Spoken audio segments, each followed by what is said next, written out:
Tajaajila gaafa inni natti himu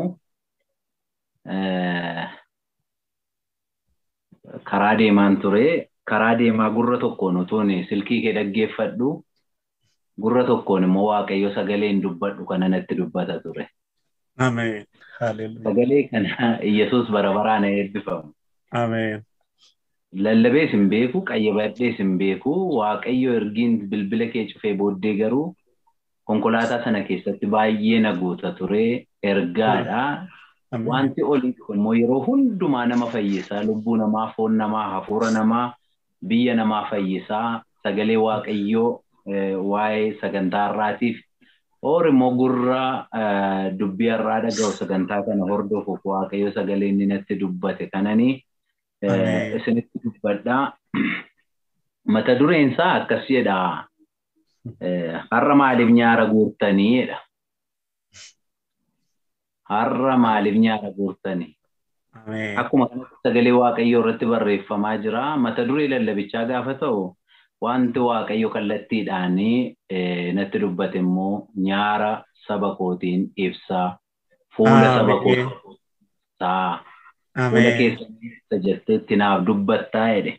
Ameen. Sagalee kanaan gaafa Waaqayyo na guutuun moobaayilii koo banee moobaayilii irraa sagalee kana dubbisaa ture. Amma sagalee kana hirmaachuutti darbinaa Waaqayyoon kadhadheen sagalee ana dubbisaa kadhatamaa tureera waan ta'eef isin dheeressu. Abbaa koo ulfinni guddaan isaa siif haa ta'u. Ameen. Hafuura qulqulluu ati Waaqayyo keenya, ati abbaa keenya, ati yeroo hundumaa nutti dubbatta. Yaa Israa'el ilmaan kee anarraa kan baratan hin ta'u jedhamee caafamee akka jiru. Ati gorsaa keenya, ati geggeessaa keenya, yaa gooftaa ati daandii kan nutti argisiisu, ati abbaa keenya, harka qabee lafa onaa keessa kan nu dabarsu, hadhaba hundumaa kan nu ceesisu, laga hundumaa kan nu ceesisu, wabiin jiraachuu keenya, wabii ba'uu keenya, wabii galuu keenya, wabii lubbuu keenya, wabii foon keenya, wabii hafuura keenya, wabii egeree keenya, wabii dhiiga keenya, wabii ribuu keenya, wabii fayyaa keenya, wabii waan hundumaa keenyaati ati. Ulfinni guddinni bara baraan siif haa ta'u. Ameen. Amma immoo yaa Waaqaa nyaara ijoollee keetii ibsuuf akka jirtu, waan isaan itti boo'an, waan isaan itti aadaniif qoricha fidaa akka jirtu, akka itti dubbadhu hafuura keessa qulqulluudhaan natti dubbattee galanni siif haa ta'u. Ameen. Humni hafuurri kee maqaa gooftaa Yesuus Kiristoosiin nu haa gargaaru. Ameen. Maqaa Kiristoos Yesuusiin ameen. Ameen. Sagalee Waaqayyoo kana keessaa macaafa seera uumamaa boqonnaa 40 lakkoofsa 1 kaasee isa jiru nan dubbisaa. Macaafa Saamu'eel isa duraa boqonnaa 1 lakkoofsa 18tti isa jirus dubbiseen walii wajjiniin sagalee Waaqayyoo ilaallaa. Akkas jedha. Kana booddee immoo eegduu warra mootii Gibxiitii fi dhugaatii dhiyeessanii, eegduun warra buddeena tolchanii mootii Gibxii gooftaa isaanii duratti balleessaa godhan.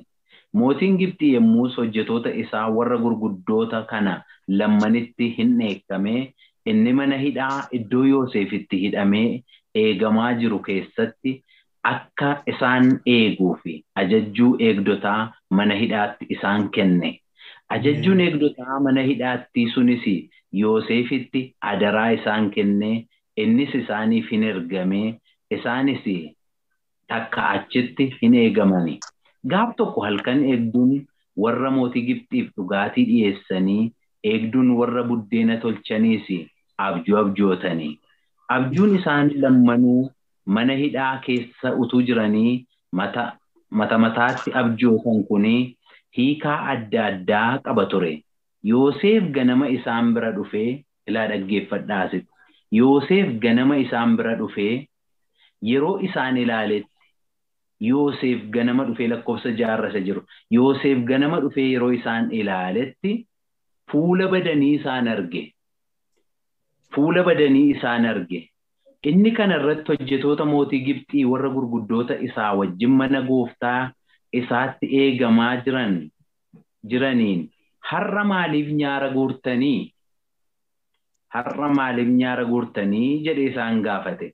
Isaan immoo deebisanii nuyi abjuu abjoonnee namni nuuf hiiku dhibee. Nuyi abjuu abjoonnee namni nuuf hiiku dhibee jedhaniin. Yemmus Yoosef isaaniin abjuu Waaqayyotu hiikaa abjuu keessan natti maddaa jedhee. Ameen. Ameen. Abjuu abjoonnee nama nuuf hiiku dhabneedha. Maaf nyaara fuula badanii isaan argee jedha. Macaafa Saamu'eel isa duraa kanarraa immoo seenaa Haannaa tura gaaf tokko Shiiloo utuu jiraniidha lakkoofsa 9 ka'ee erga dhuganii booddee Haannaan kaate hin dubbatte Eeliin lubichi garuu michichilaa balbala godoo qulqullaa isa kane Waaqayyoo bukkee barcuma irra hin taa'a ture. Haannaan garaa isheetti guddaa gadditee mararamtee boo'aa Waaqayyotti hin kadhatte turte. Yeroo sanatti isheen yaa Waaqayyo gooftaa maccaa rakkina ana garbittii keetii ilaaltee yoo na yaadatte yoo na irraanfachuudhaa baatte mucaa ilmaas yoo naaf kennite ani immoo mucicha guutummaa bara jireenya isaatti siif nan kenna qarabaanis mataa isaa irra hin ga'uu jettee hin wareegde. Haannaan ittuma fuftee kadhachaa yeroo turtetti Eeliin totochoo afaan isheetii hin caqasa ture. Sababii Haannaan garaa ishee keessatti kadhattuu fi hidhii ishee duwwaatu totocho'a malee sagaleen ishee hin dhaga'amu ture. Eeliin kanarratti hin machoofte ishee se'ee dubartittiidhaan atamma yoomitti machooftaa daadhii waynii kana dhaqii of keessaa baasii jedheen. Haannaan garuu deebiftee waaw yaa gooftaa koo ani daadhii waynii yookiis dhugaatii macheessu hin dhugne ani dubartii garaan ishee baay'ee gaddeedha. Kanaafan kadhata koo gadda garaa kootii Waaqayyo koo duratti dhangalaafadha. Sababii gaddii fi aariin anatti baay'ateefani hamma ammaatti dubbachaa jira. Kanaaf ana garbittii kee akka dubartii waa'ee hin baafneetti hin lakkaa'inii jetteen. Kanarratti Eeliin nagaadhaan naqi. Waaqayyoonni kan Israa'el wanta ati kadhatte siif haa kennu jedheen. Isheenis immoo faara tolaadhaan ana garbittii kee ilaalii jettee karaa isheerra hin buutee nyaata sin nyaattee deebitees nyaaran guurree. Ameen. Ameen. Seenaa kana lammarratti asii yaa seera uumamaa kana keessatti Yooseftu namoota wajjin isaa wajjin hidhaman kana gaaffii gaafata. Hin ilaalee gaafa ilaalu fuulli isaanitti hin tolle fuula badanii isaan argee har'a maaliif nyaara guurtanii jedhee isaan gaafate. Egaa Waaqayyoo nama wanta garaan keessan gaafatu, garaan keessan gaddu, garaan keessan dheebotu, wanta isin itti gadditan isiniif hubachuu danda'u. Hojjetaa Waaqayyoo hafuurri Waaqayyoo isa keessa jiru nama isiniif hubachuu danda'u Waaqayyoo bara keessatti isiniif haa kennu. Ameen. Irri kun ilaalaa isinii Yoosefitti adaraa kennamanii Yoosefitti adaraa sababii kennamaniif Yoosef fuula isaanii ilaalee fuulli kun rakkina ta'e tokkorraa kan ka'e iddoo isaa gadhiiseera. Fuula badaniiru, nyaara guuraniiru, har'a maaliif nyaara guurtanii jedhee gaafate. Garasii immoo akkuma kana nama amantaan saba Waaqayyoo itti kenname, nama galfatitti kenname, ilaaltuu saba Waaqayyoo tokko Eeliitu jira. Eeliin kun immoo nama ammas rakkatee Waaqayyotti guungumee gadda garaasaa Waaqayyotti himachaa jiru, gadda gadi fagoo, madaa gadi fagoo dubartii qabdu tokkotu garaasee keessatti guungumaa hidhiiseetu tocho'aa Waaqayyotti dhimma ishee kana himatti turte. Eeliin garuu himmachooftee jedheen. Gaafgaafii wal nama jalaa buusaa. Namoonni Waaqayyo, hojjetoonni Waaqayyo, saba Waaqayyo akka ilaalanii fi adaraan itti kenname, galfati itti kenname, gar malee hiikkachuudhaan garasii nyaara guurtaniittu isin sirrii miti jedhe inni sirriitti ilaale. Garanaa immoo inni itti kenname imaanama inni baatu himmachoofte, machooftuu dhadhaqee of keessaa baasii jedheen. Kanaafi lakki an gadda garaa kooti, gadda gadi fagoo tokkon qaba, madaa garaan qaba, gaaffii bara dheeraan qaba, imimmaan bara dheeraan qaba. Kanaaf garaan koo waan madaa'eefan Waaqa koo isa hiikanaaf kennuu danda'u deebii gaaffii kootiinaaf kennuu danda'u tangadda garaa koo himachaa jira maleessa lakkii himmachoofne jettee itti dubbatte si ana qalbii isaatti deebi'ee eeliin isatti kadhatte waaqayyo siifa kennu nagaadhaan naqi ergi akkas ta'e anu machiin se'ee jedhe se'eedhaani bara kana keessa mana nama baay'ee diigamaa jira jireenya nama baay'ee diigamaa jira baay'eetu muudamaa jira baay'ee muudamarraa bu'aa jira baay'ee sirbamaafii jira baay'ee bo'amaafii jira waan itti fakkaateen namni gaafa namaaf galu garuu tajaajila waaqayyoos daandiitti deebi'a saba waaqayyoos daandiitti deebisa faara tolaadhaan ishee ilaalee nagaadhaan naqeennaan faara tolaadhaan sababii ilaalteef galateeffamtee nyaata nyaatteedha sila nyaata nyaachaan turre sila lagachaa turte sila bo'aa turte sila rakkachaa turte ergasii deebitee nyaara ishee hin guurre ergasii deebitee fuula hin banneedha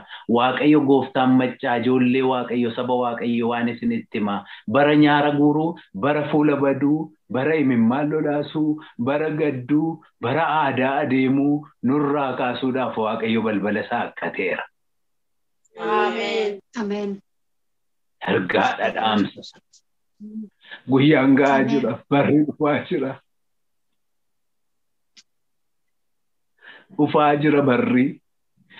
Bara namni hundinuu akka machooftuutti lakkaa'ame bara namni hundinuu akka maraatuutti lakkaa'ame bara namni nyaachaa beela'u bara namni dhugaa dheebotu bara namni uffachaa akka nama qullaa buusee ta'u daangessuudhaaf waaqayyo teessoo isaarraa murtoo godheera. Ameen. Fuula baduun kun nyaara guuruun kun ergaa wal fakkaataa qaba. Hiika wal fakkaataa qaba maaltu akka inni fuula badu fuulli namaa akka inni badu maaltu godha isa jedhu kana keessatti gaafa ilaallu namni tokko akka dhuunfaatti fuula yeroo badu nyaara yeroo guuru jira warri Yoosef itti dubbatu kun lama ta'anii fuula badani lama ta'anii nyaara guurani lamaanis sadiinis akka maatiitti akka biyyaatti akka hawaasaatti akka dhalootaatti barri namni itti nyaara guuru barri namni itti fuula badu jira garuu waaqayyo gooftaan maccaa akka namni fuula badu hin barbaadu wanti fuula nama balleesse wanti akka namni nyaara guuru godhe akka namatti hin tolle wanti godhe akka inni qoricha argatu akka inni hibboo godhatu waaqayyo gooftaan maccaa godha. Ameen. Wanti sirrii hin taane tokko wanti sirrii ta'uu dide tokko wanti tokko sirrii ta'uun utuu isaaf malu yoo sirrii ta'uu baatu iddootti argamuun isarra jiru tokkorraa yeroo ce'u akka ta'uun isarra jiru tokkorraa yeroo ce'utu wanti kun uumama nyaara guuruun kun fuula baduun kun uumama. Inni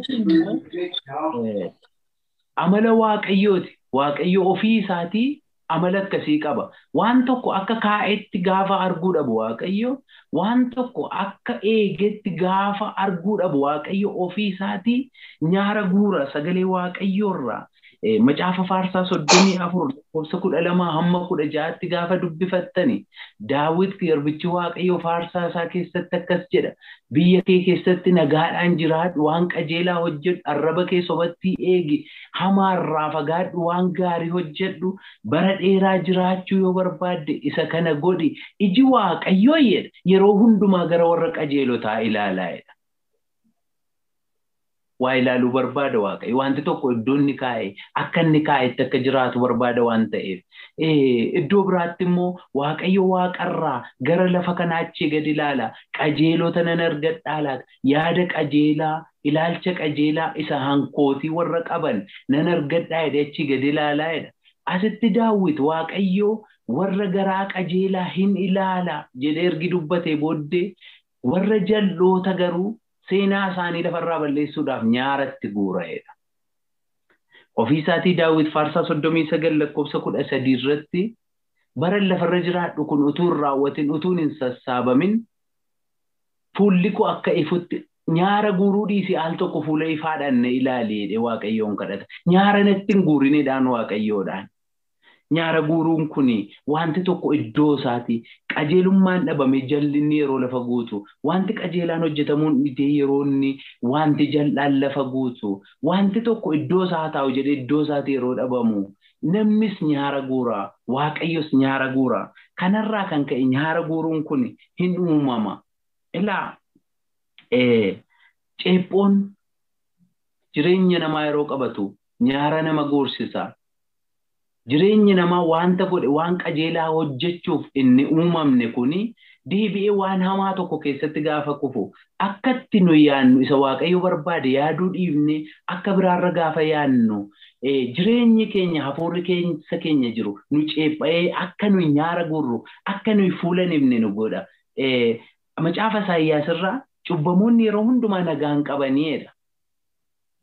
Nagaan gammachuun immoo akka namni fuula ifu godha. Nagaan keessa namaatis, biyya namaatis, mana namaatis gaafa dhabamu immoo namni nyaara guura, namnis hawaasis nyaara guura. Kanaafi Qaayeel akkas godhe obboleessa isaa ajjeese fuulli isaa gurraache. Waaqayyo dhufeetu maaliif fuulli utuu obboleessa isaa ajjeesin aarsaa Waaqayyo kan Abeel simachuu isaarraa kan ka'e aaree nyaara guure. Maa nyaara guurta garaan kee qajeelaatu ta'e waan qajeelaatu yaadde boqool qabatta turte miti fuula ifta turte miti maaliif aarta maaliif gurraachofta ammas cubbuun balbala kee dura taa'ee si eegaara irratti dammaqee jedheen cubbuu sana keessatti hin kufa yoo ta'e yoo dammaquudha baate Qaayeel deebi'ee ammas cubbuu hojjeta waan ta'eef inni irratti hin dammaqne obboleessa isaa ajjeese meerra obboleessi kee jennaan ani iddoo obboleessa kooti miti jedhe Waaqayyo mattiyyuu sirriitti haasa'uu dadhabe. Kanaaf Waaqayyo adabatti dabarsee isa kenne. Qoramsi garagaraa yeroo nutti dhufu nyaara nu guursisa. Inni kan biraan Iyyoobi akkas jedha dallansuu koo dhiiseen jedha Iyyoob macaafa isaa 9:27 irratti dallansuu koo dhiiseen nan seeqaa fuulan ifa gaafan jedhu akka wanta ati na adabdee akka wanta ati qajeelummaa koo ilaaluu dhiistee firdii koo ilaaluu dhiistee fiil waan an godhuuf akkasitti waan natti dhaga'amuuf fuula ifuun dadhabaa jedhe. Fuula ifuun dadhabaa jedhe. Qoramsa isarra ga'eerraa kan ka'e dhiphina isarra ga'eerraa kan ka'e namoonni tokko waan tokko bitaaf mirgi gaafatti bitaacha'u fuula badu nyaara guuru waan godhan yeroo dhaban ijoolleen gara Yoosef isaan gaafate kun abjoonnee miidhan abjoonnee nama abjuu keenya hiikuu dhabnee jedhan. Waaqayyo nama abjuu dhalootaa hiikuu nuuf kaasu. Saba abjoote dhaloota abjoote maatii abjoote biyya abjoote hawaasa abjooteef kan abjuu isaa hiiku. Kaani abjuu nama godhuyyuu ittuu nama bitaachessu bitaa namatti galchu namni Waaqayyo dibee isa kaase garuu abjuu dhalootaa hiika maqaan Waaqayyo haa eebbifamu. Ameen. Kanaafi nama nu hiikuu dhabne nutti bitaacha'eetu kanaaf nyaara guurraamii kanaaf fuula banneedha waan dhagaa saba Waaqayyo. Isinitti bitaachee jira maanni waan akkasii Waaqayyo nu arguu Waaqayyo nu dhiisee nuyi cubbamootaayi nuyi abaaramoodhaayi warri jechaa jirtan misraachoon isinitti Waaqayyo hibboo keessanii kee fuula keessan ibsuudhaaf murtoo godheera. Ameen. Murteesseera Waaqayyotu murteesse. Ameen. Sila yeroon kadhadhu Waaqayyo akka jettaan naan jedhe waanan jistu jistee waanan diigu diigee waanan dhaabu dhaabee waanan ijaaru ijaareenedha Waaqayyo. Yeroo obboleessi koo faarfatu imimmaan namarraa haqxa malee imaanaan nyaattu jedhee faarfata. Ani immoo sagalee Waaqayyo natti dubbatu kanan barreessaa ture na dinqaa ture Waaqayyo gooftaan maccaa fuula keessan ibsuudhaaf murtoo godheera. Ameen. Ameen. Kan isinitti dubbadhuuf hafuurri Waaqayyo kallattiin natti dubbate waan ta'eef ergaa fayyina keessan lafee keessan lubbuu keessan jireenya keessan fayyisu sammuu keessan isa fayyisu utuu hin dhugin akka nama dhugee isa isin taasise kana wanti isin fayyisu isa kana Waaqayyo akkas isiniin jedhe fuula keessaniin ibsaedha Waaqayyo. Ameen. Ameen. Zarubaabeliin naa yaadachiisnaan jedhama hafuurri Waaqayyo. Ameen. Waan humna isaa gararraa ta'ee dhiibee waan humna isaa gararraa ta'ee wallaansoo qabe. Ittiin darbe gaaranni wallaansoo ittiin qabee dadhabetti quba koon itti buuse. Ittan dubbadhe sagalee koon erge duraan diige. Na dhagaa ijoollee Waaqayyo. Waan humni kee dadhabe, waan diinagdeen kee dadhabe, waan sammuun kee dadhabe, waan dubbattee dadhabde, waan dhamaatee dadhabde sanatti qubi koo dhufaa jira jedha Waaqayyo. Ameen. Ameen. Quba kootu dhufaa jira. Fuula keessaniin ibsa. Isinan kofalchiisa kolfan afaan isin guutaa jedha Waaqayyo. Ameen. Nui kiraara keenya alaltuu naannoo keenya laga naannoo keenya jirutti fannifnee turre kiraarri kan ittiin faarfatan kan ittiin weeddisan ture kan ittiin faarfatan ture hin fannifneedhe faarfannaa dhaabneedhe gadda nurra ga'eerraa kan ka'e dhiibbaa nurra ga'eerraa kan ka'e jireenya keenya hawaasa keenyatti lammii keenyatti waan nufirraa kan ka'e hin dhaabneedhe gaafa waaqayyo garuu warra boojuu jiran nu deebisu gaafa inni biyyatti deebisu akka abjuu taaneedhe waaqayyo wanta saba kana wanta dhaloota kana akka abjuu godhu hojjechuuf fuula keessan duratti karoora baasee hin jira jedha. Amen. Hallelujah. Mashika. Yesus Kiristoos karaa Emaa'us irra yeroo deemaa ture namoonni itti bitaacha'e turan hin dubbatani. Yesus Kiristoos maanni isin dadhabaa deemtan karaa keessanirra gungumaa kan isin deemtan kun dadhabaa kan isin deemtan nyaara guuraa kan isin deemsisu kuni maaloodhaa jedhee gaafate. Hin dhageenyeeti waan gidduu kana ta'e Yerusaalem keessatti nama nuyi abdanne nama nuyi nu fayyisenne nama nuyi jarra kaa'anne raajii amanamaa raajii cimaa gochaattis dubbiittis waaqa durattis nama durattis raajaan qabeessa tokko ture isa faana buunee deemaa turre utuma isa faana buunee deemaa irru nu jalaa ajjeesanii nu jalaa awwaalanii kanaaf nutti bitaacha'eedhanii nyaara guuranii Yesuusuma galagalanii ilaalanii gaaffii makana akkamitti nu gaafattati hin beektu waan gidduu kana mandara keenya keessatti ta'aa jiru mandara namaa keessatti biyya namaa keessatti wanti biddeen akka gadi isin illinne godhu qoonqoon keessan biddeen akka gadi hin dabarsine kan godhu ija keessan imimmaaniin kan tottorsu sammuu keessan wanti joonjessu wanti isin abdattan wanti isin amanattan ija keessan duraa yeroo dhabamu inni hibboo hiiku inni hidhaa hiiku inni gaaffii deebisu ilmi waaqayyoo garuu isinii wajjiniin jira. Amen. Karaa abdii kutannaa kana irratti karaa nyaara guuruu kana irratti jireenya akkasii kana keessatti waaqayyo gooftaan isinii wajjiniin jira. Luqaas boqonnaa lakkoofsa 17 irratti itti bitaacha'e nyaara guuranii ilaalani kaan immoo fakkeessuudhaaf namni nyaara guuru jira. Gooftaan keenya Yesuus Kiristoos Maatewos boqonnaa 6:16 irratti waa'ee soomaa waa'ee sagadaa yeroo dubbatu yeroo soomtan yeroo sagaddan akka warra albaadhessoota sanaa akka warra of tuulan sanaa nyaaran guurinaa jedhe fuula isaanii bososeessu isaanii jedhe soomaa jirra jechuudhaaf akkasitti jirra jechuuf fakkeessaadhaaf kan nyaara guurani kan nyaara badani kan fuula badan jiru. Inni kan biraan yaaddoodha. Hin yaadda'a namni jireenyi gaafatti yaaddu ulfaatu haalli gaafatti ulfaatu abjuun isaa hiikamuu gaafa didu hibboon isaa gaafa hiikamuu didu kadhati isaa gaafa deebi'uu didu wanti baay'een gaafa yaaddoo itti ta'u hin yaadda'a fuula badan nyaara guura. Inni dhumaa inni waaqayyo jedhu tokko garuu waan tokko waan barbaachisaa gaafa dhabu namni waan argachuuf malu tokko gaafa dhabu. Waan argachuun isarra jiru tokko gaafa dhabu namni dhalli namaa fuula bada nyaara guura. Wanti namni argachuun isarra jiru, wanti namni bara keessatti jireenya isaa keessatti argachuun isarra jiru immoo wanti waaqayyo uumamaan namaaf kenne jira. Uumamumaan waaqayyo wajjiniin kan nu uume. Nuuf eebbisee wanti nuuf kenne waan baay'eetu jira. Argachuun kan nuuf ta'u, dhabuun kan nuuf hin malle. Waan baay'ee jira uumamaan kan nuuf kennaman jira itti dadhabnees immoo hojjennee argannee argachuun kan nurra jirus jira namni tokko dadhabee miindaa isaa hin argate yoo ta'e dhumatti hin gadda miindaan naan baane maaliif miindaa dhabaayedha nyaara guuruun kun waa dhabuurraa waan negatiivii ta'e tokkorraa wanta faallaa ta'e tokkorraatu fuulli namaa badee nyaarri guurama fakkeenyaaf fayyaan nagaan mirgii birmadummaan biyyi wanti baay'een waan waaqayyo namaaf kennuudha haati manaa abbaan manaa ijoolleen manni jireenyaa uffatii wanta nama barbaachisu inni waan isin barbaachisu beekaa jedhe gooftaa abbaan keessan waan isin barbaachisu beekee namni waan isa barbaachisu gaafa dhabu nyaara isaa guura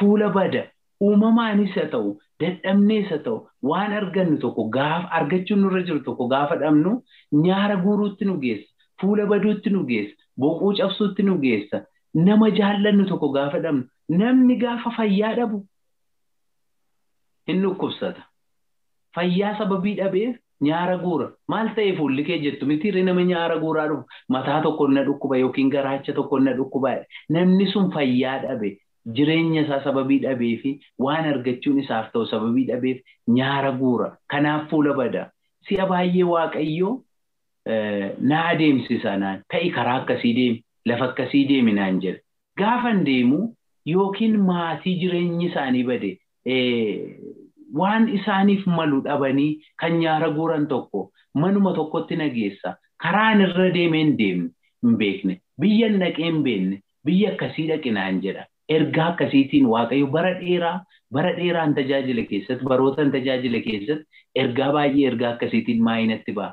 mana baluu dhaqinaan jedha gaafa naqwaa isaan keessa jiranii waan isaan barbaachisu dhabanii waan argachuun isaanii malu dhabanii utuu isaan nyaara guuranii utuu isaan gaddanii na argisiisa fayyaa yeroo dhabdan nagaa yeroo dhabdan jireenya yeroo sitti irratti waama nyaatu yeroo dhabu waama dhugu yeroo dhabu namni nyaara guura kanarraa kan ka'etu namni fuula bada egaa nyaara guuruun kuni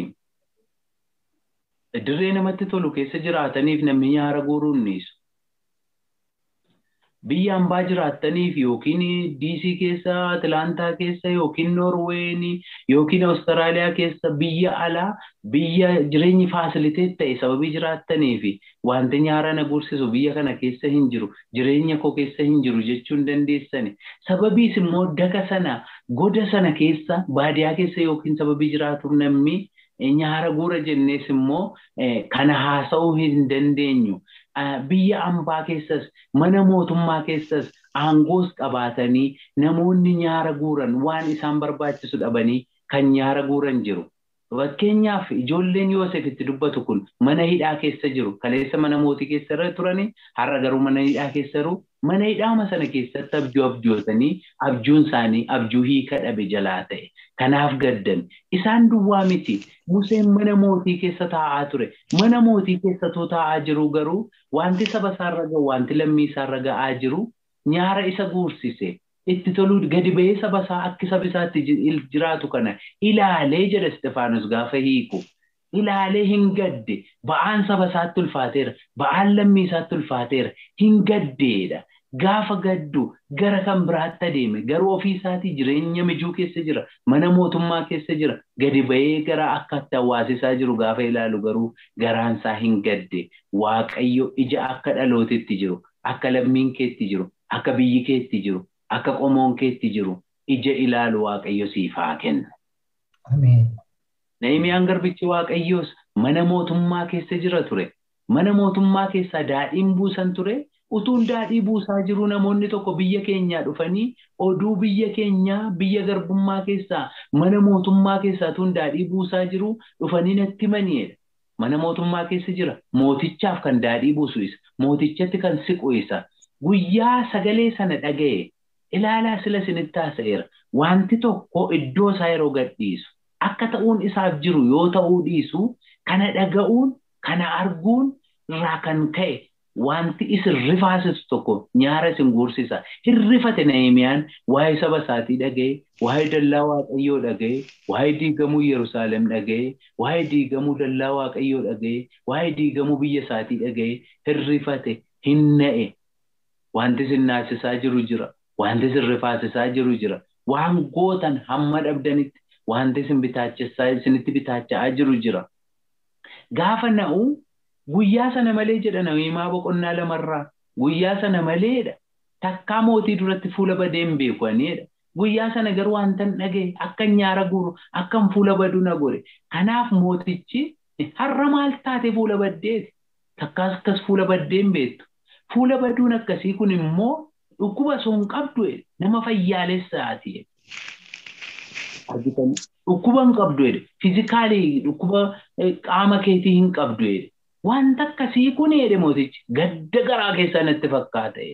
Garaan keessan kan gadde. Inni kun mootii biyya ormaa ta'ee gadda garaa namaa baree gaafate. Misraachoo isinitti immoo ilmi Waaqayyoo inni isiniif fannoo irratti fannifame gadda garaa keessanii xuruutti hubata. Ameen. Amen. Ameen. Hallelujah. Waan garaa ergi mootiin ormaa inni waaqan beenne tokko fuula Nehemiyaa ilaalee gadda garaa keetii keessaa ka'e fuulli kee kun kan akkas ta'e ergi jedhe ilmi waaqayyoo inni mooticha irra caalu inni Solomoon irra caalu inni Yoonaas irra caalu inni Musee irra caalu gadda garaa keetii hin arga. Amen. Hin arga. Waan birrisiin waan namni siin argine haadha lakkoo. Waan namni siin argine waan aantiin kee siin argine kan sitti dhiyaatu kan sitti siqu kan tajaajilaa ta'e kan raajii ta'e kan tiksee ta'e kan siin argine kan siif argu tokko jira innis ilma waaqayyoo isa waa'ee keetiif fannoo gubbaa ooledha. Amen. Yesus. Caalchisee arganne. Caalchisee arganne. Waraansa kee caalchisee arganne. Amen. Miidhama kee caalchisee arganne. Wanti na gaddisiise mootii jedhe waan nagaye dallaa biyya kooti dallaa waaqayyoo diigame biyya waaqayyoo jaallatu biyya abbootiin koo lafeen isaaniitti awwaalame.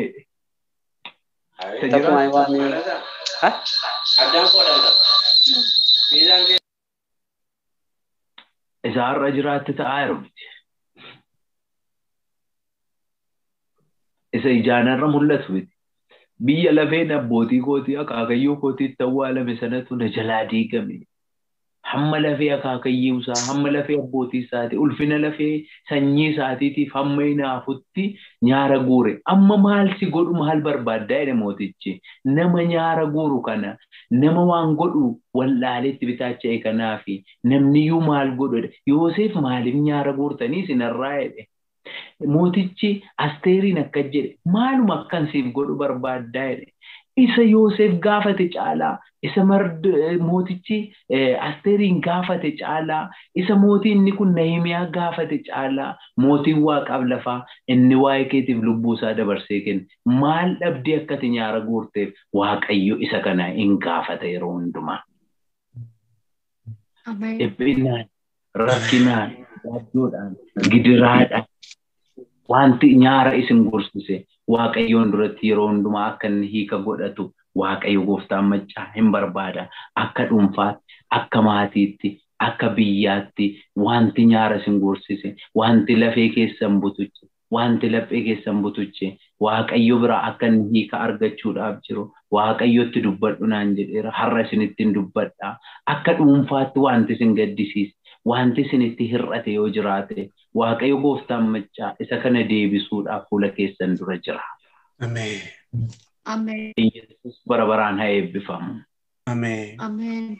Ani ofii kooti waan nyaara na gursisu waan akka uumuu akkan aadaa deemu godhu waan baay'ee mata duree baay'een qaba. Har'a garuu waaqayyo anaafis deebii ta'e. Amen. Yesus bara baraan ulfaatu deebiif ta'eera. Amen. Deebii waaqayyo dhiyaachaa jira. Amen. Wanti barbaachisan ati uumamaan argachuu sirriitti. Waaqayyo waan beekuuf waaqayyo waan arguuf isa kanatti deebii ta'uudhaaf waaqayyo fuula isaa ibsee jira. Rakkinni dhiphinni gidiraan wanti si cunqurse hafuura kee foon kee lafee kee egeree kee mul'ata kee hundumaa waan ati yaaddu wanta cunqurseef waaqayyo yeroo hundumaa deebii ta'uudhaaf yeroo hundumaa jira. Macaafa Isaayyaas raajicha boqonnaa 51 Isaayyaas raajicha boqonnaa 51 lakkoofsa 21 amma 23tti akkas jedha. Ati isheenidha. Ati isheen daadhii wayiniitiin utuu hin ta'in dhiphinaan machoofte kanatti fufee kan jiru dhagayeedha. Ameen. Dhiphinni nama macheessa. Eeliin akka jedhe isee yaaddoo garaa kootii waaqayyotti maddaa'etti. Eeliin immoo hin machoofte dhaqii of keessaa balaqqameedha. Waaqayyo garuu akkasitti dubbata. Ila daadhii wayiniitiin utuu hin ta'in dhiphinnis kan si macheesse. Maanni dhiphinni kun namootatu warra si cunqursantu wanta si cunqursu warra si cunqursan kanatu gadi jedhinu immoo irra deemnaa siin jedhanii ati immoo amiin jettee waan gootu waan dhabdeef garatti gortu waan dhabdeefi akkas goote ati immoo gadi jettee akka ati isheen daadhii wayiniitiin utuu hin ta'in dhiphinaan machoofte kanatti fufee kan jiru dhagaye. Biyya lafaarra yeroo jiraannu waan baay'ee nutti hir'ata. Firdiin jal'atee nu boossisa. Dhugaan awwaalamee nu boossisa. Wanta argachuuf jirru argachuuf durra jiru dhabnee nu boossisa. Nu dhiphisa. Fuula nu balleessa. Nyaara nu guursisa. Ati seen dhiphinaan machoof. Kanatti fufee kan jiru dhabe. Gooftaan kee inni Waaqayyo siif ta'ee si saba isaa gargaare. Ameen. Gooftaan kee inni Waaqayyo siif ta'ee si saba isaa gargaare. Kunoo an xoofoo dhugaatii isa mataa nama naannessu harka kee keessaa nan fuudha. Deebitee akkati isa hin dhugne nan godha. Xoofoo dhiphinaa isa bara baay'ee harka kee keessa ture. Xoofoo dhiphinaa isa harka kee keessa ture mataa keessa joonjesse.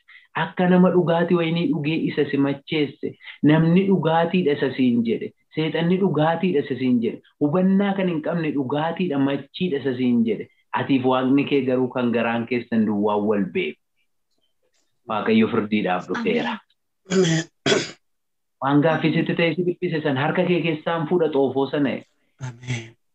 Harka kee keessaa fuudhee. Ameen. Harka kee keessaa nan fuudha. Deebitee akkati isa hin argine. Deebitee akkati isa hin dhugne immoo nan godhaedha. Na dhagaa maaltu si dhiphise Waaqayyo har'a harka kee keessaa hin fuudha. Fayyaa keessa dhiphise, jireenya keessa dhiphise, diinagdee keessa dhiphise, lammii kee, jireenya kee, qomoo kee, firoota kee, mana kee waan dhiphise sana harki namaa sirkaa fuudhuu waan dadhabe ati yoo firkaa fuutee lafa kaa'uusa dadhabde sana harki Waaqayyo sirkaan fuudha. Ameen. Riba isa si dhorkesan. Ati kabajamuu. Riba isa si ergaan isinitti dubbata. Lallabaa jira miti. Ergaama kallattiidhaan Waaqayyoon itti dubbatan isinitti dubbachaa jira. Achi ilaaltee nama sirkaa fuudhu isa dhabde sana. Nama si furu isa dhabde sana.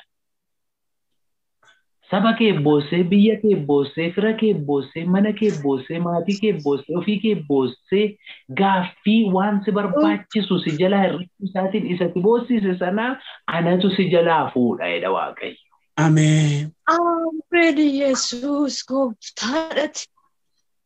Sirkaa fuudhuu miti. Deebitee akkati hin dhugne immoo nan godha. Ameen. Deebitee akkati hin dhugne. Ameen. Warri Sooriyaa kuni warra Israa'elin dhiphisanii Waaqayyo kara garbicha isaa ija isaa jaamsee gaafa deebi'anii ergasii saamichaa fi gara Israa'elitti hin deebineedha. Ameen. Wanti sirkaa fuudhamu akka isitti hin deebine Waaqayyo hin godha. Ameen.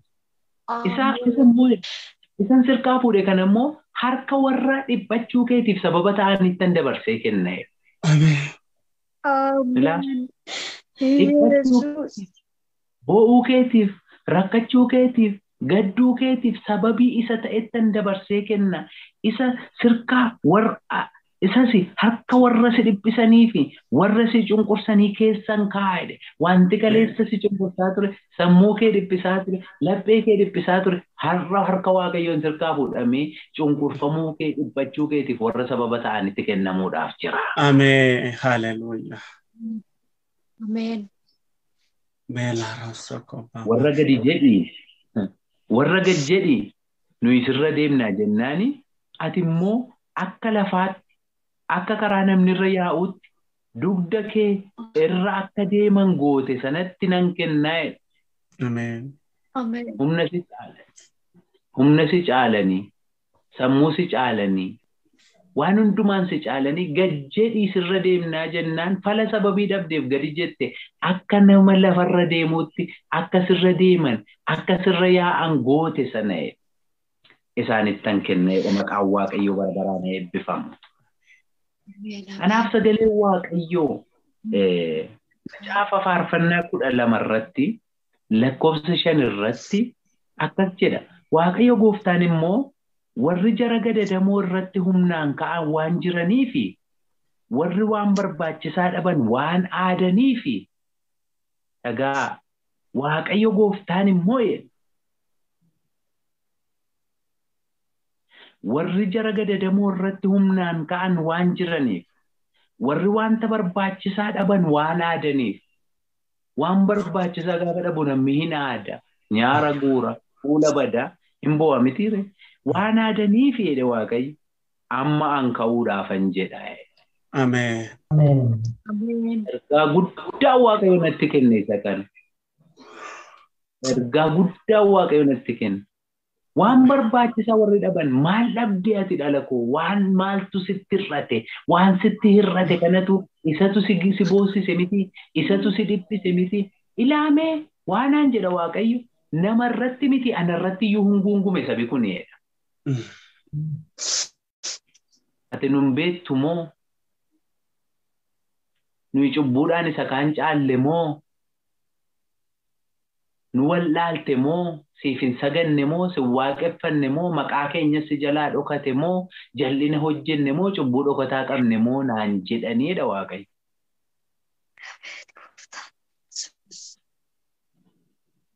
Garaan nama baay'ee madaa foonii ta'e natti argisiisa. Namoota akka nama machaa'eetti yeroo namni fuulduratti adeemu bitaatti mirgatti goraa deeman natti argisiisa. Waaqayyo akkas naan jedha. Dhugaa kee bakkeetti hin baasa. Ameen. Kee akka aduu saafaa ta'a. Dhugaan kee akka barii ganamaa ta'a. Ameen. Diinni keesi warri sin hubanne warri sin beennesi akka waan ati machooftee gatan tartuutti si lakkaa'aniiru. Foonni kee iyyuu kanatti dabalamee gargaarsa dhaqee akka waan ati yakkate irraa kan ka'e araara argachuu hin dandeenyetti sitti lallabeera. Waaqayyo gooftaan machaa akkasiin jedha. Hundumaan sirraa gab godheedha Waaqayyo. Ameen. Ilaa gooftaa Hafuurri Qulqulluun bartooti yeroo isaanii bidiruudhaan adeeman gama sanatti ceenattiin jedhee adeemanii bubbeen dhufee bidiruu isaanii raase waan tokko jedhanii ilaa hamma gooftaa ceepha'utti adeemanii isa kana gara koo fidaara Hafuurri Waaqayyo amma kallattiidhaan baduun keenya sin dhibuu hin raftaayii jedhaniin dhimman qabdu ati baduun dhalootaa sin dhibuu baduun keenya sin dhibuu ungulaalamuun keenya sin dhibuu boqottee jirta ati jedhanii ceephaaniin achii ka'ee maaf na ceephaatan hin jenne qilleensichaan gab jedhe bubbee sanaanis caal jedhe. Ameen. Gooftaan koo Waaqayyoon koo innan tajaajilu akkas isiniin jedha saba Waaqayyo. Ajandaan koo kanatti fufee jiru jedha Waaqayyo. Waan si cunqurse waan irratti si gungumsiisen gab calsirraa gochuutti darbaa jedha Waaqayyo. Ameen. Gooftaan koo akkas naan jedha ijoollee Waaqayyoo. Dubbadhu yooti jetteeyyuu jedha. Warra har'a si cunqursan, warra har'a si dhiphisan, wanta har'a si wawwaraanu kanaan bor dubbadhu yoo jetteeyyuu dubbachuu akka inni hin dandeenyettan caljechisiisa jedha Waaqayyo. Ameen. Ameen. Yesus. Ameen. Sagalee kaleessa dhageesseedha Waaqayyo. Sagalee kaleessa dhageessee gurra keetiin dhageessee itti dhiphatte itti boosse kana barbaaddee dhabuudhaaf jirta. Al tokko dhaga'uu yoo jette iyyuu akka hin dhageenyen godhadha Waaqayyo. Ameen. Gaara darba si dhowwatee dudda si kuteedha Waaqayyo. Ani immoo jala kuteeradha Waaqayyo. Ameen. Ayi dhaabbadhu yooti jettee biyya akka inni hin dhaabbanneettan fuula kee duraa diigaedha Waaqayyo. Ameen. Na dhagayi jedha Waaqayyo. Waaqayyo ani isa kaleessaa, isa har'aa, isa borii, isa bara baraati. Waaqayyo ani hin geeddaramu jedhi ijoollee kootti naa himeedha Waaqayyo. Ameen. Ameen. Ani maanaatti hin nyaadhu. Galfata kee hin nyaadhu edhinnaan jedha Waaqayyo. Ameen.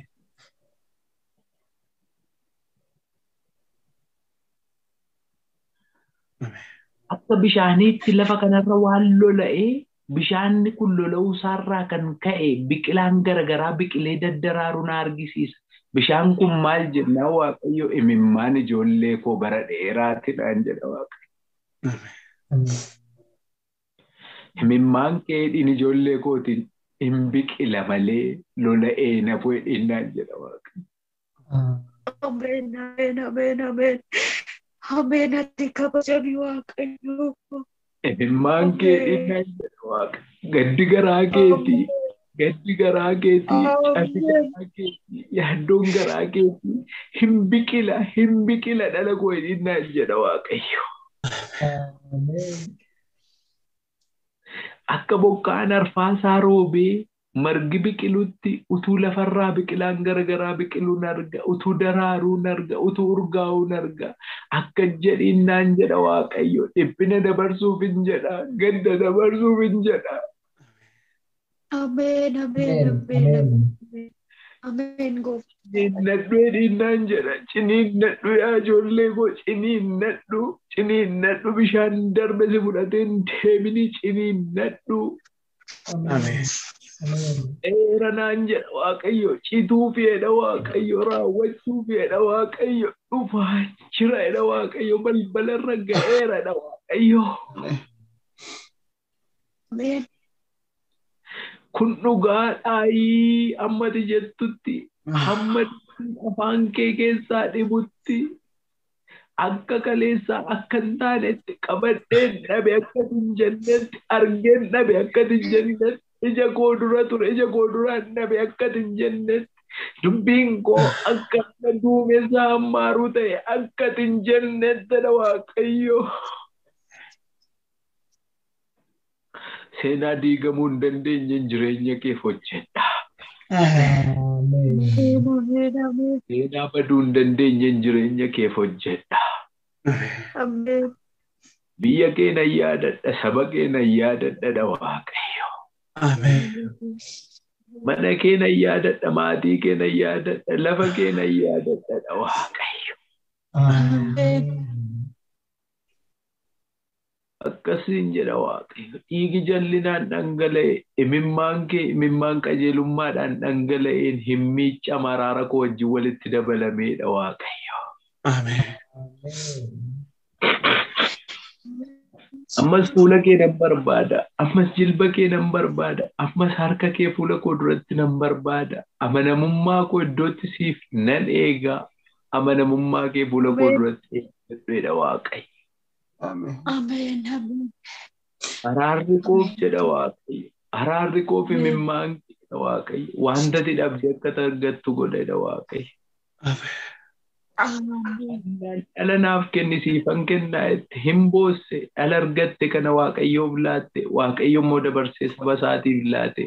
Gooftaan koo akkasumaan jedha dhiimee qajeelummaa garaa keetiitiin harka kee gara kootti ol kaasi na waami wantichi keessaa ba'uudha Waaqayyoon anaafis sabaafis dhalootaafis eebba ta'aadha Waaqayyo.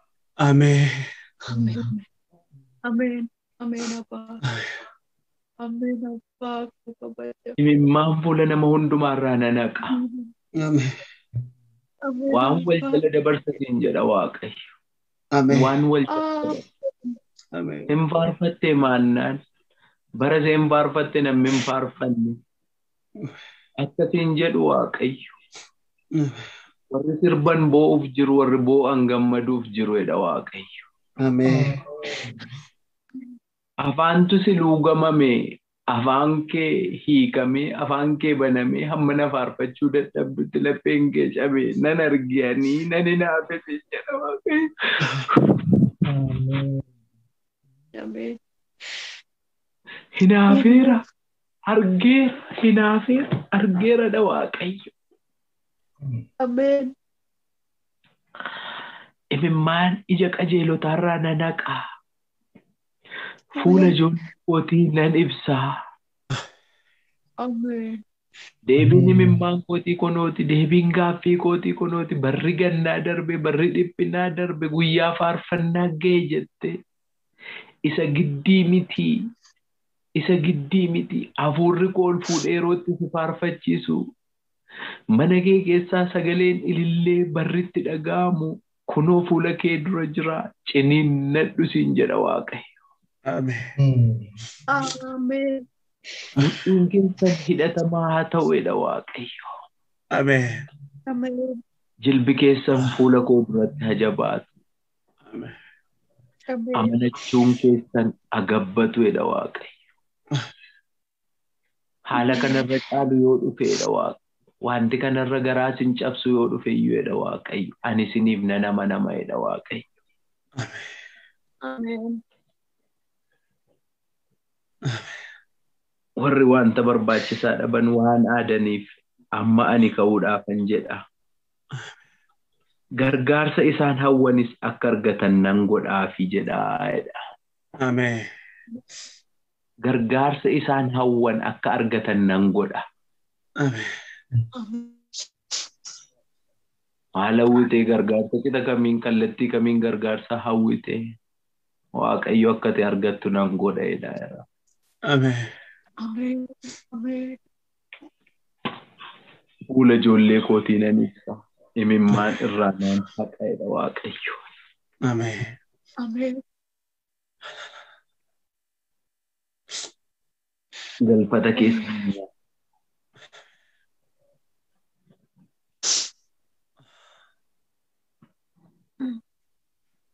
barikisittiin jiguudha Waaqayyoon.